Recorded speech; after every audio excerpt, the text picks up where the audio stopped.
Hi everyone, today we'll be explaining how to set up the Biometrics and Krptic wallet.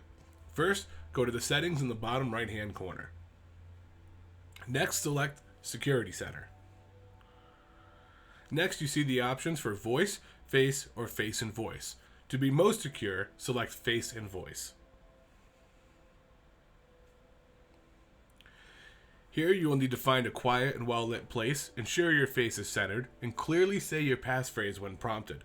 When you're ready, select Start in the top right-hand corner. Next, you'll say your unlock phrase 3 times. This can be any phrase of your choosing.